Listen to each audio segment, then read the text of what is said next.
नमस्कार मित्रांनो, गोड अभ्यास चॅनलवर तुमचं स्वागत आहे. आणि आज आपण बघणार आहोत 8वा धडा इयत्ता 6वीतला. नाव आहे मौर्य साम्राज्यानंतरची राज्य. मौर्य साम्राज्यानंतरची राज्य. त्यापूर्वी मौर्य साम्राज्य आपण गेल्या चॅप्टरमध्ये बघितलं होतं. मौर्य साम्राज्य, सम्राट अशोक याबद्दल आपण वाचलं होतं, कसे सत्तेत आले ते बघितलं होतं. आता जर व्हिडिओ बघितला नसेल तर लिंक डिस्क्रिप्शनमध्ये आहे, प्लेलिस्ट बघून घ्या. आता आपण पुढे जाऊया. इसवी सन 4थ्या ते 6व्या शतकात, इथे पूर्व शब्द आलेला नाही, याचा अर्थ येशू ख्रिस्ताच्या जन्मानंतर 400 ते 600 वर्ष, 400 ते 600 शतकातील भारत आपण बघणार आहोत. मौर्य साम्राज्यानंतरचं, हे सतत लक्षात ठेवा, मौर्य साम्राज्यानंतरचे. हा मॅप आहे, आपण हा मॅपवर पण येऊ. हे टॉपिक आपण वाचणार आहोत. आणि हे काय टॉपिक आहेत? मौर्य साम्राज्यानंतरचे टॉपिक आहेत. हे टॉपिक आहेत मौर्य साम्राज्यानंतरचे. काय कोण कोण आले? शुंग घराणे, इंडो ग्रीक राजे, कुशाण राजे, गुप्त राजघराणे, वर्धन राजघराणे, ईशान्य भारतातील राजसत्ता. ईशान्य भारत म्हणजे हे उत्तर आहे, हे ईशान्य आहे. सुरू करूया आपण. 8.1 शुंग घराणे. सम्राट अशोकानंतर मौर्य सत्तेचे सामर्थ्य कमी होत गेले. आपण बघितलं सम्राट अशोकाचे कार्य. सम्राट अशोकानंतर मौर्य सत्तेचे सामर्थ्य कमी होत गेले, कारण त्या काळामध्ये अशोकाने सर्वोच्च बिंदूवर नेऊन ठेवले आणि त्याच्यानंतर जे नेक्स्ट राजे होते त्यांना ते सांभाळता आले नसेल. आपण बघितलं वास्ट आर्मी होती त्याची, म्हणजे एकदम भरपूर मोठी आर्मी होती, लढाऊ, आणि भरपूर मोठा प्रदेश असा काबीज केला होता. तो सांभाळणे कठीण होत गेले, त्यामुळे सामर्थ्य कमी होत गेले. शेवटच्या मौर्य राजाचे नाव बृहद्रथ असे होते. मौर्य राजाचे नाव, शेवटचा मौर्य राजा होता बृहदत्त. मौर्यांचा सेनापती पुष्यमित्र शुंग याने बंड करून बृहदत्ताची हत्या केली आणि तो स्वतः राजा झाला. सत्तेसाठी संघर्ष. सेनापतीने हत्या केलेली आहे राजाची. पुष्यमित्र शुंग नाव आहे त्याचं. हे महत्त्वाचं आहे, कारण याच्यानंतर इतिहासाला वेगळे वळण लागले. महत्त्वाचं आहे, असं लक्षात ठेवू शकता. मोराला शिंग फुटली, त्यामुळे तो आता मोर राहिला नाही, मोराला शिंग फुटली. एक म्हणजे लक्षात ठेवण्यासाठी सोपं जाईल आपल्याला. शुंग घराणे सेनापती. आता आपण पुढे जाऊया. इंडो ग्रीक राजे. इंडो ग्रीक राजे. इंडिया आणि ग्रीक. ग्रीकचा कोण होता? सिकंदर होता. आणि इंडिया मग कुठे असेल? राज्य कुठे असेल? हे राजे कुठे असतील अस्तित्वात? इथे आपण बघितलं, सिकंदर जेव्हा भारतात आला तेव्हा त्याच्या सेनापती जे त्याचं सैन्य होतं ते पुन्हा घरी जाण्यासाठी त्याच्याकडे मागणी करू लागले आणि ते पुन्हा परत गेले. पण जाताना इथे जे सत्रप नेमले होते त्यांच्यानंतर सिकंदरच्या मृत्यूनंतर तुकडे पडले. प्रत्येक वेगवेगळे झाले. त्यांच्यामध्ये आपापसात लढाया सुरू झाल्या. आणि तेच आहेत इंडो, म्हणजे ते इंडियाचे पण आहेत आणि ते ग्रीकचे पण आहेत, म्हणून त्यांना इंडो ग्रीक राजे म्हणतात. पण आपण बघूया कोणतं असं आहे, कोणता राजा आहे का महत्त्वाचा? तर वायव्य प्रदेशामध्ये, आपण बरोबर बघूला, हा वायव्य प्रदेश आहे. छोटी छोटी राज्य होती, त्या राज्यांना इंडो ग्रीक राज्य का म्हणतात ते आपण बघितलं. प्राचीन भारतीय नाण्यांच्या इतिहासात या राजांची नाणी अत्यंत महत्त्वाची आहे. इतिहासाची साधने. दुसरा धडा. या बाजूवर राजाची चित्र आणि दुसऱ्या बाजूला देवतेचे चित्र, अशा पद्धतीची नाणी बनवण्याची त्यांची परंपरा होती. ते तसे बनवायचे आणि ती पुढे भारतात रुजली, म्हणजे कॉपी केली भारतीयांनी पण. आपण पुढे बघू कॉपी कशी केली, म्हणजे ते जे आवडलं ते कॉपी करत गेले. इंडो ग्रीक राजामध्ये मिनॅंडर हा राजा प्रसिद्ध असून त्याने नागसेन बौद्ध भिक्खूबरोबर बौद्ध तत्त्वज्ञानाची चर्चा केली होती. कशावरून असं खरं असेल? मिनॅंडर म्हणजे मिलिंद. बघूया हे कसं काय माहिती पडलं आपल्याला. एवढे ग्रीक राजे होते इंडो ग्रीक, मग याचंच नाव कसं माहिती आहे? तर त्याने भिक्खू नागसेन यांना विचारलेल्या प्रश्नातून मिलिंद पन्य या ग्रंथाची निर्मिती झाली. पन्न या पाली भाषेतील शब्दाचा अर्थ प्रश्न असा होतो. आपण बघितलं इतिहासाचे लिखित साधने उपलब्ध असल्यामुळेच आज आपल्याला हे माहिती आहे की असं काही झालं होतं. नाही तर किती इंडो ग्रीक राजे होते, आपापसात भांडत होते. परंतु याचे सोर्समध्ये नाव असल्यामुळे, आपल्याला साधनामध्ये नाव असल्यामुळे आपल्याला माहिती आहे की हा राजा झाला. महत्त्व इतिहासाच्या साधनाचं. मिनॅंडरचे चांदीचे नाणे दोन्ही बाजू बघून घ्या. एका साईडला राजा, एका साईडला देवता आहे. इथे इंग्लिशमध्ये नाव दिसत आहे मिनॅंडर, इथे देवतेचं नाव आहे. तर आपल्याला लक्षात आलं, एक छोट्याशा ग्रंथामुळे आपल्याला कोणाबद्दल तरी इंडो ग्रीक राजाबद्दल एका तरी का होईना माहिती पडलं. पुढे जाऊया. कुशाण राजे. आपण बघितलं आता कुठे शुंग होते. फरक समजून घ्या. शुंग होते देशामध्येच होते, मौर्यांच्या सत्तेत होते. आतून उठाव केला आणि यांना मौर्यांना नष्ट केलं. इंडो ग्रीक वायव्येलाच होते, त्यांनी काहीच केलं नाही, ते तिथेच होते. फक्त आपल्याला माहिती का पडलं एका मिलिंद पन्ह या पुस्तकामुळे. आता कुशाण राजे कोण आहेत बरं? भारतामध्ये निरनिराळ्या लोकांच्या टोळ्या बाहेरून सतत येत राहिल्या. कुठून आल्या असतील तुम्ही अंदाजा लावू शकता. मध्य आशियातून आलेल्या कुशाण नावाने ओळखल्या जाणाऱ्या टोळ्या होत्या. ह्या मध्य आशियातून का आल्या? कारण आपल्याला माहिती आहे मध्य आशियावर आहे, बर्फाळ प्रदेश आहे, तिथे नद्या वाहतात, परंतु खूप थंडी असते, शेती करण्यास योग्य वातावरण. त्यामुळे काय करणार तर दुसरीकडे धाड टाकणार. तर तशा त्या भरपूर टोळ्या यायच्या. कुशाण ही त्यापैकी एक टोळी आहे, त्यापैकी एक. अशा भरपूर टोळ्या असतील, त्यापैकी एक कुशाण आली भारतामध्ये. ती टोळी, तिचं नाव कुशाण होतं. इसवी सनाच्या पहिल्या शतकात वायव्येकडील प्रदेशात काश्मीरमध्ये त्यांनी राज्य स्थापन केले. काश्मीर थंड प्रदेशामध्ये, आणि हे थंड असल्यामुळे इथे हिमालय सुरू होत असल्यामुळे हे राजे वर गेले नाही, परंतु जे इथून आले त्यांनी ते इथे स्थापन केले. इथे येऊ शकले नाही ते, कारण इथे आधीच सत्ता स्थापन होती. त्यामुळे काश्मीरमध्ये त्यांनी राज्य स्थापन केले. भारतात सोन्याची नाणी पाडण्याची सुरुवात कुशाण राजांनी केली. टोळ्या होत्या, भरपूर लूटमार झाली असेल, सोन्याची नाणी सुरुवात केली. नाण्यांवर गौतम बुद्ध आणि विविध भारतीय देवता यांच्या प्रतिमा. आता यांना तर टोळ्या होत्या, मग कसं माहिती पडलं तर इथून त्यांनी आयडिया उचलली. जेव्हा सत्ता स्थापन केली, कशी नाणी छापायची तर अशी छापू आपण, कारण त्यावेळी ते फॅशनमध्ये होतं. नाण्यांवर गौतम बुद्ध आणि विविध भारतीय देवता यांच्या प्रतिमा वापरण्याची प्रथा कुशाण राजांनी सुरू केली. कुशाण राजा कनिष्क याने साम्राज्याचा विस्तार केला. नाण्यांवर गौतम बुद्ध, विविध भारतीय देवता यांचा प्रतिमा वापरण्याची प्रथा कुशाण राजांनी सुरू केली. त्यांनी सुरू का केली? कारण ते इथून आले होते, इथे जवळच त्यांनी बघितलं, ग्रीक, इंडो ग्रीक यांची नाणी पाहिली, त्याच्यामुळे त्यांनी तशीच बनवायला सुरुवात केली, कारण ते जवळ होते. सम्राट कनिष्क, कुशाण राजा कनिष्क याने साम्राज्याचा विस्तार केला. कसं माहिती पडेल ते आता आपण बघू. याच्याबद्दल आपल्याला कसं माहिती पडलं? सम्राट कनिष्क, कनिष्काचे साम्राज्य पश्चिमेला काबूलपासून पूर्वेस वाराणसीपर्यंत साम्राज्याचा विस्तार केला. काबूल, अफगाणिस्तान ते वाराणसीपर्यंत पसरले होते. कनिष्काची सोन्याची आणि तांब्याची नाणी सापडली आहे. सोन्याची नाणी सुरुवात आणि नंतर तांब्याची नाणी बनवली. कनिष्काच्या काळात बौद्ध धर्माची चौथी परिषद काश्मीरमध्ये भरवण्यात आली होती. काश्मीरमध्येच का? कारण की त्यांचं साम्राज्य काश्मीरमध्ये होतं. आपण यापूर्वी बघितलं, बौद्ध धर्माची पहिली आणि तिसरी परिषद झाली होती. दुसरी या पाठात नाही आहे. पहिली आणि तिसरी, तर ते मागचे व्हिडिओ बघा आणि शोधून काढा पहिली व तिसरी कुठे झाली होती. काश्मीरमध्ये भरवण्यात आली होती. का भरवण्यात आली होती? कारण काश्मीरमध्ये त्यांचं राज्य होतं. कनिष्काने काश्मीरमध्ये कनिष्कपूर हे शहर वसवले होते. श्रीनगरजवळ असलेले कामपूर नावाचे गाव म्हणजेच कनिष्कपूर असावे म्हणजे 100% बोलता येत नाही, तसा कदाचित तसा स्रोत मिळाला नसेल त्यांना पुरावा. श्रीनगरजवळ म्हणजे श्रीनगर कुठे आहे बरं? इथे आहे. श्रीनगर इकडे आहे. त्याच्याजवळ कामपूर नावाचे गाव आहे, म्हणजेच कनिष्कपूर. आज गाव आहे ते, कदाचित नंतर ऱ्हास झाला सत्तेचा. कनिष्काच्या काळात अश्वघोष हा कवी होऊन गेला. त्याने बुद्धचरित आणि वज्रसूची हे ग्रंथ लिहिले. कवीने ग्रंथ लिखित. त्यामुळे आपल्याला कनिष्काबद्दल माहिती आहे. जर हे नसते तर माहिती नसते. कनिष्काच्या दरबारात चरक हा प्रसिद्ध वैद्य होता. कसे माहिती पडले? ग्रंथामध्ये. चरक हा प्रसिद्ध वैद्य होता. कनिष्काचे नाणे बघा, सोन्याचे नाणे आहे. एक बुद्धाची मूर्ती सुरुवात केली. कुठून कॉपी केली? इथे राजाचे चित्र कॉपी, म्हणजेच प्रभाव पडला. दोन्ही बाजू बघा किती साम्य आहे. यांचे पण इथे नावं आहेत, यांचे पण नाव आहेत. इथे बुद्ध लिहिलेले आहे, इथे नाव लिहिले आहे देवताचं, राजा, देवता. प्रभाव.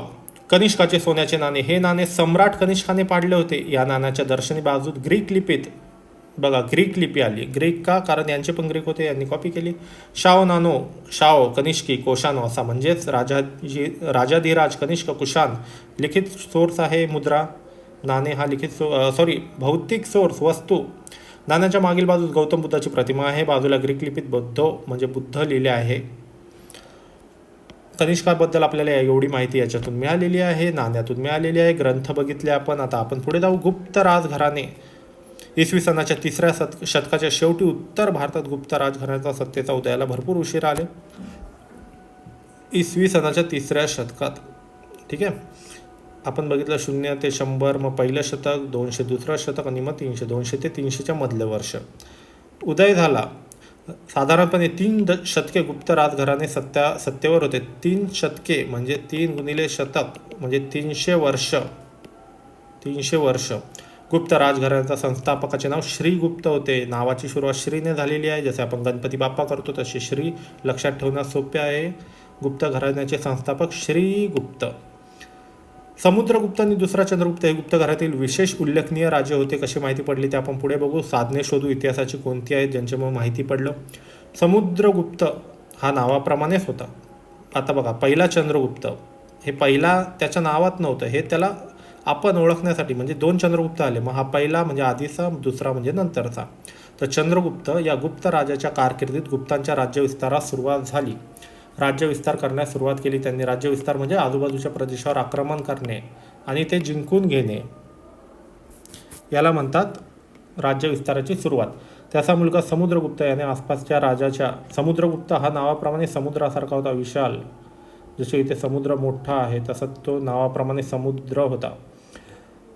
त्याने विस्तार आणखी वाढवला. त्याच्या कारकिर्दीत गुप्त सत्ता आसामपासून पंजाबपर्यंत, आसामपासून, हा आसाम आहे, तिथपासून पंजाबपर्यंत, तामिळनाडूमधील कांचीपर्यंतचा पूर्व किनारपट्टीचा प्रदेशही त्याने जिंकला होता. तामिळनाडू साऊथला आहे, हे तामिळनाडू आहे. हे किनारी प्रदेश जिंकला होता त्याने. किनारी प्रदेश सांगितलेला आहे कारण इथे दख्खनचं पठार आहे. पहिला धडा बघून घ्या, बघितला नसेल तर हे दख्खनचे पठार आहे. पठार नाही चढला तो इथून आला, किनारी प्रदेशातून आला आणि हे जिंकलं त्याने. पूर्व किनारपट्टीचा प्रदेशही त्याने जिंकला होता. समुद्रगुप्ताने मिळवलेल्या विजयामुळे त्याच्या सत्तेचा दबदबा सर्वत्र वाढला होता. दबदबा म्हणजे भीती निर्माण झाली की हा कधीही अटॅक करू शकतो आपल्यावर. त्यामुळे वायव्येकडील राजे तसेच श्रीलंकेतील राजा यांनीही त्याच्याशी मैत्रीचे करार केले. सत्ताच एवढ्या जवळ आली होती वायव्य, हे राजे घाबरले. कांचीपर्यंत आल्यामुळे श्रीलंकेचा राजा घाबरला की कदाचित इथे येऊ शकतात. मैत्रीचे करार केले, म्हणजेच मैत्रीचा करार, त्याला आपण काय म्हणतो, राजनैतिक संबंध. आणि राजनैतिक संबंधामुळे व्यापार वाढतात, कला देवाणघेवाण होते. समुद्रगुप्ताचा पराक्रम, त्याने मिळवलेले विजय याचे वर्णन प्रयागच्या स्तंभलेखात सविस्तर दिले आहे. इतिहासाची साधने, वास्तू, ही वास्तू आहे. प्रयाग कुठे आहे बरं? अलाहाबाद, म्हणजेच प्रयाग गंगा नदीच्या किनारी. हा लेख प्रयाग प्रशस्ती म्हणून ओळखला जातो. प्रयागची प्रशस्ती म्हणजे प्रशंसा. आपण बोलतो प्रशस्तीपत्र दिले विद्यार्थ्यांना, म्हणजेच काय, प्रशंसा केली. जसं प्रयागमध्ये केलेली प्रशंसा, स्वतःची प्रशंसा करून घेतली, त्याला म्हणतात प्रयाग प्रशस्ती. त्यालाच अलाहाबाद प्रशस्ती, कारण प्रयागचेच दुसरे नाव अलाहाबाद आहे. आज आपण जे अलाहाबाद म्हणतो ते इथे आहे, आधी प्रयाग म्हणायचे, म्हणून अलाहाबादची प्रशंसा असेही म्हणतात. समुद्रगुप्त वीणावादनात प्रवीण होता. कसं माहिती पडलं बघूया. समुद्रगुप्ताने विविध प्रकारची प्रतिमा असलेली नाणी काढली होती, साधने. त्यातील एका प्रकारात तो वीणा वाजवताना दिसतो. त्यावर समुद्रगुप्त असे लिहिले आहे. त्यामुळे आपण म्हणतो समुद्रगुप्त लिहिले म्हणजे हा समुद्रगुप्तानेच नाणी पाडलेली आहे आणि त्याच्यामध्ये वीणा. आता इथे चित्रामध्ये आपल्याला वीणा दिसत नाही आहे, पण आपण दुसऱ्या एका फोटोमध्ये बघू. आता हे चित्र बघाल, त्याच्यामध्ये वीणा साफ दिसत आहे. हातामध्ये मोठं असं वीणासारखं दिसत आहे. हे बघा, इकडे हे जे आहे ते इथे दिसत आहे आपल्याला त्याच्या हातामध्ये. ओके, हे वीणा. त्याच्यामुळे आपण सांगतो की हे वीणा वाजवत असावा. शेवटी इतिहासाची साधने आहेत ती. दुसरा चंद्रगुप्त, मागाशी सांगितलं हा चंद्रगुप्तच नाव होतं, परंतु हा पहिला आणि हा दुसरा हे का आपल्या लक्षात राहावं म्हणून. आजोबा होते, हा त्यांचा मुलगा होता, आणि मुलाचा मुलगा हा पोता होता यांचा. आजोबांचं वडिलांच्या नावावरून मुलाचं नाव ठेवलेलं आहे समुद्रगुप्ताने. पहिला चंद्रगुप्त, दुसरा चंद्रगुप्त, पहिला दुसरा. दुसरा चंद्रगुप्त हा समुद्रगुप्ताचा मुलगा होता. गुप्तांचे साम्राज्य त्याने वायव्येकडे वाढवले. आधी वायव्येकडे आपण बघितलं त्या राजांनी दबदबा निर्माण झाला होता, मैत्री केली, परंतु यांनी वायव्येकडे वाढवले. त्याने माळवा, गुजरात, सौराष्ट्र जिंकून घेतले. हा प्रदेश आहे माळवा, आहे बघा, माळवा, सौराष्ट्र आणि हे गुजरात आहे, ते पूर्ण जिंकून घेतले. दुसऱ्या चंद्रगुप्ताने त्याची मुलगी प्रभावती हिचा विवाह वाकाटक घराण्यातील दुसरा रुद्रसेन याच्याशी करून दिला. का वाकाटकाशी, का इथे का नाही करून दिला? वाकाटक आपण बघितलं ते होते डेक्कन उंचावर होते. जे जवळपास होते त्यांना जिंकून घेतलं, ज्यांच्यावर अटॅक करणं कठीण गेलं त्यांच्यासोबत राजनैतिक संबंध वाढवले, म्हणजे एक प्रकारे व्यापार सगळीकडे पसरवला, व्यापार लांब लांबपर्यंत व्यापार वाढवणे हे एक कारण होते. त्यामुळे वाकाटक इथे उंचावर असल्यामुळे त्यांच्यासोबत कठीण गेले, त्यामुळे त्यांच्यासोबत मुलीचे लग्न करून दिले आणि राजनैतिक संबंध वाढवले. जिथे शक्य झाले नाही तिथे जिंकून घेतले, जिथे शक्य झाले तिथे राजनैतिक संबंध प्रस्थापित केले. अशा रीतीने दक्षिणेकडच्या बलशाली वाकाटक सत्तेशी नातेसंबंध जोडले. एक तर बलशाली होते, वरून त्यात अशा प्रदेशात होते की तिथे जाणे कठीण होते. दिल्लीजवळील मेहरौली येथे एक लोहस्तंभ उभा आहे. दिल्ली लोहस्तंभ म्हणजे लोखंडाचा पिलर, स्तंभ उभा. तो सुमारे 1,500 वर्षावरूनही अधिक जुना आहे. 1,500 वर्ष का? कारण हे कोणत्या शतकात होते? 300-500 पकडूया आपण. आणि आता काय सुरू आहे? 2,000 वर्ष झालेले आहेत, 1,500 वर्ष झालेले आहेत, म्हणजे हे समजूया 500व्या वर्षी होते इसवी सन. त्याच्यात 1,500 ॲड केले, आता आपलं 2,000 करता अजून 20 वर्ष ॲड केले, आता 2020 सुरू आहे.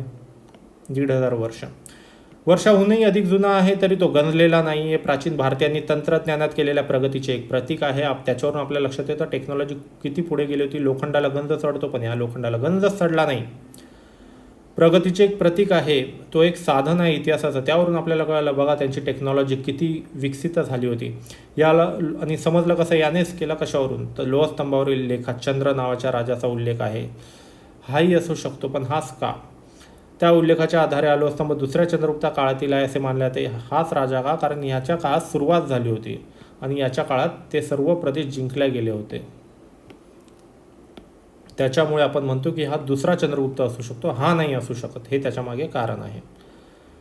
आता बघूया, माहीत आहे का तुम्हाला? इथे लिहिलेलं आहे, माहीत आहे का तुम्हाला? फाययान चीनी प्रवासी दुसऱ्या चंद्रगुप्ताच्या काळात भारतात आला. कशावरून? कारण आपल्या प्रवास वृत्तात, म्हणजे याने प्रवास वृत्त लिहिलं. प्रवास वृत्त म्हणजे काय? ज्यावेळी ट्रॅव्हलिंग करत असतात ते सगळं लिहून ठेवतात. मी इथे गेलो, मी तिथे गेलो, मी यांना भेटलो, मी त्यांना भेटलो, त्याला म्हणतात प्रवास वृत्त. मी हे बघितले, मी ते बघितले, म्हणजे घरी जाऊन सांगायला. आपल्या प्रवास वृत्तात त्याने गुप्त काळातील समाज जीवनाचे वर्णन केले आहे, जे बघितले ते. तो म्हणतो भारतातील नगरे मोठी व भरभराटीस आलेली आहेत, म्हणून तर सोन्याची चांदीची नाणी. हे सोन्याची नाणी का परवडतात त्यांना? नगरे मोठी भरभराटीस आलेली म्हणजे व्यापार वाढला होता, आपण बघितलं. जिंकून घेतले, जिथे जिंकता नाही आले तिथे लग्न केले, राजनैतिक संबंध वाढवले. प्रवाशांसाठी या नगरात अनेक अतिथीगृह आहेत. आपण हे कोणाच्या काळात बघितले होते बरं? लोकोपयोगी कामे. मागचे व्हिडिओ बघा आणि सांगा. प्रवाशांसाठी या नगरात अनेक अतिथीगृह आहेत, अनेक धर्मार्थ संस्थाही आहेत. शहरात इस्पितळे आहेत, हे बघितलेलं आहे आपण. तेथे गरिबांना वैद्यकीय सेवा विनामूल्य, महत्त्वाचं आहे, विनामूल्य उपलब्ध होते. आधीच्या काळात असं होत होतं की विनामूल्य. विहार मंदिरे भव्य आहेत. लोकांना व्यवसाय निवडण्याचे पूर्ण स्वातंत्र्य आहे. वेदकालीन थोडा बघून घ्या एकदा तो धडा पण. काय फरक पडला? लोकांना व्यवसाय निवडण्याचे पूर्व स्वातंत्र्य होते, उत्तर वेदकालीन नव्हते. कोठेही जाण्यास लोकांना मज्जाव याच्यासाठी नाही, कारण बऱ्यापैकी जिंकले होते. राजनैतिक संबंध इथेही होते, यांच्यासोबतही मैत्री झाली होती, मैत्री इथेही झाली होती. त्यामुळे कुठेही जाण्यापासून लोकांना मज्जाव नव्हता. सरकारी अधिकाऱ्यांना व सैनिकांना नियमितपणे पगार दिला जातो, नियमितपणे. तेथील लोक दारू पित नाही. हे कोण म्हणतंय? हा फाययान म्हणतोय. त्याच्या आधारे हा इतिहास आपण एक सांगत आहोत. हिंसा करत नाही. कोणत्या धर्मामध्ये हिंसा करू नये ते आपण सांगितलेलं आहे, ते पण बघून घ्या. आधीचे धडे जे आपण केलेत ते पुन्हा पुन्हा बघत चला, म्हणजे विसरणार नाही. सतत रिव्हिजन करत राहा. हिंसा करत नाही कोणत्या धड्यामध्ये बघितले? दारू पिऊ नका, हे आपण कुठे बघितलेलं आहे? गुप्त राजवटीतले प्रशासन योग्य रीतीने चालवले जाते, हे कोणाचे मत आहे? फाययांचे. कशामध्ये मांडले? प्रवास वृत्त. लिखित साधने आहेत, दुसरा धडा. त्याच्यावरून आपण हे सर्व बोलू शकतो, ते याच्यावरून. दुसऱ्या चंद्रगुप्ताच्या काळात फाययान हा बौद्ध भिक्खू चीनमधून भारतात आला होता, बघितला आपण. त्याने भारतातील प्रवासाचे वर्णन लिहून ठेवले, प्रवास बघितला आपण. त्यामुळे गुप्त साम्राज्यातील उत्कृष्ट राज्यव्यवस्थेची माहिती मिळते. म्हणजे गुप्त साम्राज्याचा जर UPSC MPSCला प्रश्न आला किंवा तुम्ही शाळेमध्ये कोणताही प्रश्न आला तर आपण लक्षात ठेवा, गुप्त साम्राज्याच्या राज्यव्यवस्थेची माहिती फाययांमुळे मिळते. प्लस ते लोहस्तंभ जे उभारला आहे त्याच्यावरून समजतं टेक्नॉलॉजी एवढी डेव्हलप कधी होऊ शकते, लोकांना एवढा वेळ कधी मिळतो संशोधन करायला, जेव्हा राज्यव्यवस्था उत्कृष्ट असते. बरेच पुरावे आहेत. पुढे बघूया. वर्धन राजघराणे 8.5 वर आलेलो आहोत आपण. गुप्त साम्राज्याचे सामर्थ्य कमी होऊ लागल्यानंतर, जी गोष्ट आपण बघितलं, सम्राट अशोकाचा काळ वर गेल्यानंतर त्याचेही पतन झाले. गुप्त साम्राज्याचे सामर्थ्य एक काळ उंचीवर होते, आता तेही खाली आले. ते कमी होऊ लागल्यानंतर उत्तर भारतात अनेक राज्ये उदयाला आली. आपण बघितलं होतं जसं सिकंदराची डेथ झाली, अलेक्झांडर, ग्रीक राजांनी उठाव सुरू केले. तसेच वर्धन राजघराणे हे एक राज्यघराणे होते. उत्तर भारतात अनेक राज्य उदयाला आली, स्वतःची सत्ता डिक्लेअर केली त्यांनी, आम्ही आता इथले राजे. दिल्लीजवळ असणाऱ्या थानेसर या ठिकाणी प्रभाकर वर्धन नावाचा राज्य करत होता. दिल्लीजवळ थानेकर, इथे दिल्ली आहे, त्याच्या जवळपासच इथेच असेल ते. थानेसर या ठिकाणी प्रभाकर वर्धन नावाचा राज्य करीत होता. त्याने वर्धन घराण्याची स्थापना केली. हा राजा प्रभाकर वर्धनने, आणि हर्षवर्धन त्याचा मुलगा. प्रभाकर वर्धनबद्दल आपल्याला कमी माहिती आहे, हर्षवर्धन याच्याबद्दल जास्त माहिती आहे का, बघूया पुढे. कुठून माहिती मिळाली, साधन कोणतं आहे. हर्षवर्धनाने वर्धन साम्राज्याचा विस्तार केला. सर्वात महत्त्वाचं, विस्तार करणे हे गरजेचे आहे, कारण व्यापार वाढतो, त्याच्यामुळे जास्तीत जास्त प्रदेश खाली येतात, शेती वाढते. त्याच्या कारकिर्दीत वर्धन साम्राज्याचा विस्तार उत्तरेला नेपाळ, दक्षिणेला नर्मदा नदी हे नेपाळ, पूर्वेला आसाम, आता सध्या आसाम इथे आहे, हे कामरूप आहे पण इथे हे आसाम आहे, आणि पश्चिमेला गुजरात, हे गुजरात. म्हणजे नेपाळ, नर्मदा, आसाम, म्हणजे एक प्रकारे एवढा विस्तार करवला हर्षवर्धनाने. कामरूप म्हणजे प्राचीन आसाम आहे, हे कामरूप, आज इथे आसाम आहे. तेथील राजा भास्कर वर्मन यांच्याशी त्याचे मैत्रीचे संबंध होते. कामरूपमध्ये भास्कर वर्मन होता, हर्षवर्धन इथे होता, त्याचे याच्याशी संबंध चांगले होते, मैत्रीचे. राजनैतिक संबंध, व्यापार वाढतात. हर्षवर्धनाने आपला राजदूत चीनी दरबारात पाठवला होता. म्हणजे हर्षवर्धन याने आपला राजदूत, म्हणजे त्यांचा माणूस, हा चीनमध्ये पाठवला होता. चीन कुठे आहे, वर चीन आहे इथे, इथून इथे पाठवला होता. आता इथून पाठवला नसेल हिमालयातून, इथून वरून पाठवला, चीनमध्ये पाठवला होता. का पाठवला असेल याचं उत्तर आपण शोधू पुढे. हर्षवर्धनाने चीनच्या सम्राटाबरोबर मैत्रीचे संबंध प्रस्थापित केले होते, फ्रेंडशिप. त्याच्यामुळे लोकांना येण्या जाण्यास कठीण नव्हतं, फ्रेंड होता. इथून जे लोक चीनला जायचे त्यांना अभय होतं, म्हणजे त्यांना काही करत नव्हते, फ्रेंडशिप. त्याच्यामुळे हे जे जायचे इथून चालतं, सगळं चालतं. त्याने त्याची राजधानी कनौज येथे प्रस्थापित केली. कनौज कुठे आहे, कनौज गंगेच्या किनारी. बघा, सगळे मोठे मोठे राज्य गंगेच्या किनारी आहेत का. पाणपिण्याची व्यवस्था, शेती, सुपीक जमीन, मैदानी प्रदेश. आपण बघितलं भूगोलाचा परिणाम इतिहासावर. हर्षवर्धनाने चीनच्या सम्राटावर मैत्री संबंध केली, त्याने त्याची राजधानी कनौज येथे प्रस्थापित केली. त्याच्या कारकिर्दीत व्यापाराची भरभराट झाली, कारण जास्तीत जास्त प्रदेश स्वतःच्या नेतृत्वाखाली आणला होता. त्याने मैत्री प्रस्थापित केली होती दूरदूरच्या, त्यामुळे ऑफकोर्स त्याचा व्यापार चीनसोबत पण होत असेल. म्हणजे तो स्वतःच्या देशात कनौजमध्ये बनवलेला किंवा इथे बनवलेल्या वस्तू चीनमध्ये पाठवायचा. चीनच्या वस्तू इथे यायच्या, कामरूपला जायच्या, इथे यायच्या, साऊथ, नॉर्थ. म्हणजे आपण बघितलं व्यापार का वाढला, तर मैत्री. राज्याच्या उत्पन्नाचा खूप मोठा हिस्सा तो प्रजेच्या हितासाठी वापरत असे. यापूर्वीचा जुलमी राजा कोणता होता आपण बघितला होता, त्याला उलट प्रजेच्या हितासाठी खर्च करत होता. त्यामुळे व्यापार वाढतो, प्रजा खुश, व्यापार वाढतो. दर 5 वर्षांनी तो स्वतःची सर्व संपत्ती प्रजेला दान करत असे. त्याच्यामुळे प्रजा नवीन नवीन वस्तू विकत घेत असेल, व्यापार वाढत असेल. हर्षवर्धनाच्या दरबारातील राजकवी बाणभट्ट याने हर्षचरित हा हर्षवर्धनच्या जीवनावरील ग्रंथ लिहिला. ग्रंथ, लिखित साधने, त्यामुळे आपल्याला माहिती पडते हर्षवर्धन कोण आहे. त्याच्या आधारे हर्षवर्धनच्या कारकिर्दीची माहिती मिळते. सर्व इतिहास बघा, माहिती कुठून मिळते, कशाच्या तरी आधारे. हर्षवर्धनाने बौद्ध धर्माचा स्वीकार केला. कशावरून, त्याने इतरही धर्मांना अवदार आश्रय दिला. कसे माहिती पडले, कारण हर्षवर्धनाने रत्नावली, नागानंद, प्रियदर्शिका अशी 3 संस्कृत नाटके लिहिली. हर्षवर्धनाने रत्नावली, नागानंद, प्रियदर्शिका अशी 3 संस्कृत नाटके लिहिली. संस्कृत भाषा वापरली, राज दरबारातली भाषा वापरली. सामान्य लोकांची भाषा वापरलेली नाही, म्हणजे स्वतःसाठी लिहिलेली नाटके आहेत ती. त्याच्या काळात युआंग शॉन हा बौद्ध भिक्खू चीनहून भारतात आला. कसा काय आला असेल? आपण बघितलं, चीनच्या सम्राटाबरोबर मैत्रीचे संबंध, स्वतःचे दूत तिथे पाठवले, त्यामुळे तिथून हा युआन शॉन हा भारतात येऊ शकला, कारण त्याला माहिती होते इथे आपले फ्रेंड्स राहतात, फ्रेंडली राज्य आहे, मैत्रीपूर्ण, त्यामुळे ते येऊ शकला, नाही तर येऊ शकला नसता. भारत जर फिरला का नाही तर त्याला पकडलं असतं, जेलमध्ये टाकलं असतं. कोण आहे? नालंदा विद्यापीठात तो 2 वर्ष राहिला होता. नालंदा विद्यापीठ बघू कुठे आहे? त्यांनी चीनमध्ये गेल्यावर बौद्ध ग्रंथाचे चीनी भाषेत भाषांतर केले, म्हणजे बौद्ध ग्रंथ चीनमध्ये त्याने प्रसार केला, म्हणजे इथला जो लिखित साधन होतं ते त्याने चीनमध्येही घेऊन गेला. तो हा आहे युआन शॉन. आपण बघितलं, ऊन लागू नये म्हणजे डोक्यावर. युआन शॉन भारतभर फिरला. त्याने महाराष्ट्रातील लोकांविषयी मोठे गौरवोद्गार उद्गार काढले आहेत, आपल्याविषयी काढलेले आहेत. तो काय म्हणतो? महाराष्ट्राचे लोक मान्य आहेत, कोणी उपकार केले तर ते नेहमी स्मरतात, म्हणजे लक्षात ठेवतात, कोणी त्यांची मदत केली तर. पण जर कोणी त्यांचा अपमान केला, म्हणजे त्यांना वाईट बोललं, तर ते गय करत नाही, म्हणजे त्याला सोडत नाही, पर्वा करत नाही. संकटात सापडलेल्या माणसांना आपल्या प्राणाची पर्वा न करता ते मदत करतात. शरण आलेले असते, अपाय करत नाही. अपाय म्हणजे जो त्यांच्या शरण जातो, म्हणजे आम्हाला वाचव, त्याला ते हार्म करत नाही, त्याला ते इजा करत नाही, वाचवतात. हे महाराष्ट्रातील लोकांविषयी युआन शॉन म्हणतो. हे आपल्याला माहिती पाहिजे UPSC MPSC इंटरव्ह्यूसाठी. महाराष्ट्रातील लोकांविषयी म्हणजे परकीय साधने. हे नालंदा विद्यापीठ आहे. ही आहे वास्तू इतिहासाचे भौतिक साधन.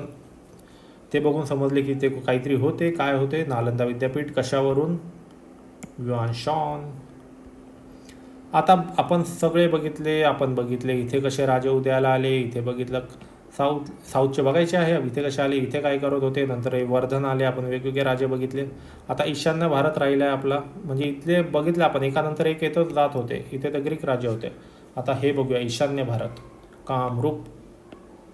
ईशान्य भारतातील मणिपूर प्रदेशातील उलुपी या राजकन्येच्या अर्जुनाबरोबर विवाह झाल्याची कथा महाभारतात आली आहे. इतिहासाची साधने. पुराणे ही इतिहासाची साधने आहे. त्याच्यामध्ये दिलेल्या अर्जुनने मणिपूरमधल्या उलुपी या राजकन्येशी विवाह केला. कामरूप हे राज्य इसवी सनाच्या 4थ्या शतकात उदयाला येईल. इसवी सनाच्या 4थ्या शतकामध्ये, म्हणजे 0 इसवी ख्रिस्तानंतर 400 वर्षांनी नंतर उदयाला आले म्हणजे निर्माण झाले तेव्हा ते. पुष्यवर्मन हा कामरूप राज्याचा संस्थापक होता. पुष्यवर्मन संस्थापक. कसं काय समजलं तो संस्थापक होता? कारण समुद्रगुप्ताच्या अलाहाबाद येथील स्तंभलेखात त्याचा उल्लेख केलेला आहे या साधनामध्ये, वास्तूमध्ये. कामरूपच्या राजांचे अनेक कोरीव लेख उपलब्ध आहेत, प्लस त्यांचे स्वतःचे अनेक कोरीव लेख. कोरीव म्हणजे कोरलेले भिंतीवर दगडात. महाभारत, रामायण, पुराणे या महाकाव्यांमध्ये कामरूपचा उल्लेख प्राग्य ज्योतिष या नावाने केलेला आहे. तिथे प्राग्य ज्योतिष दिसलं की समजून जाते कामरूप आहे.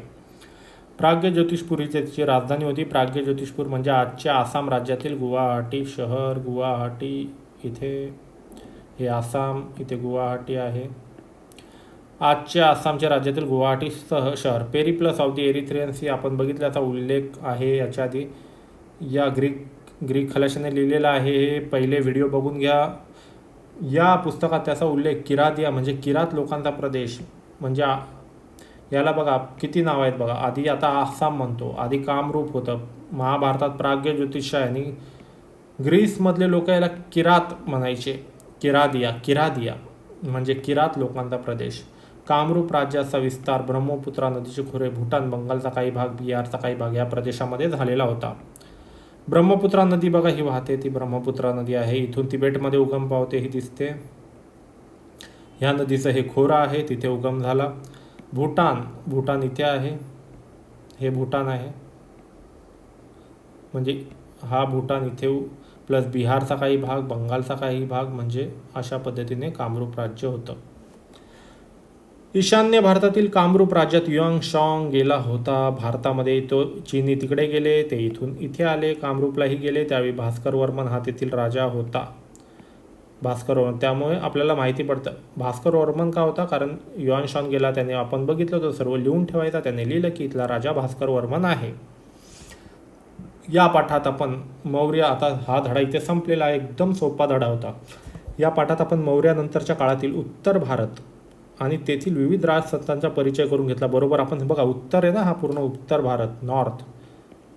आता पुढील पाठात आपण दक्षिण भारतात असलेल्या राजसत्तांचा परिचय करून घेणार आहोत. म्हणजे आता बघा हे उत्तर भारत कव्हर झालं, पण आपण खालचं एकही बघितलं नाही, फक्त यांचा रेफरन्स आला होता. एकाने हे जिंकलं, एकाने इथे मुलगी दिली, राजनैतिक संबंध.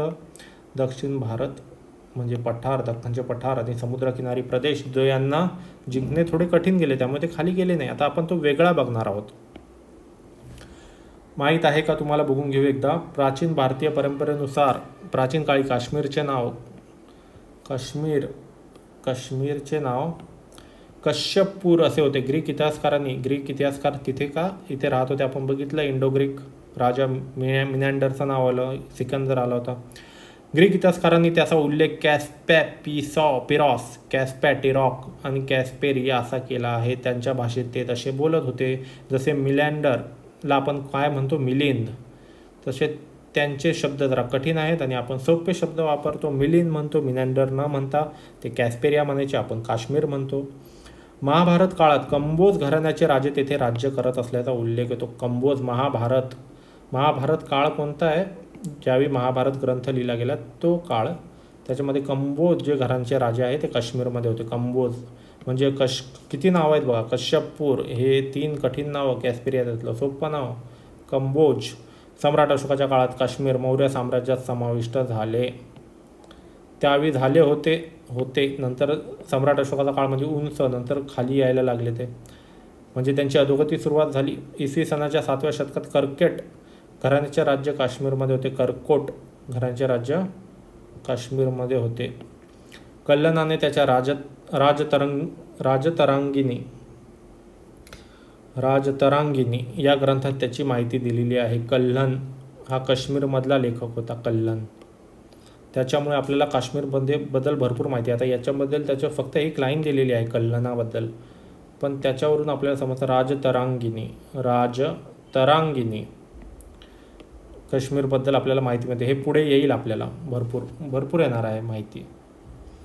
अशा पद्धतीने धडा संपलेला आहे. आता आपण स्वाध्याय बघून घ्या आणि सोडवण्याचा प्रयत्न करा. जेवढा जास्त प्रयत्न कराल तेवढं सोपं जाईल.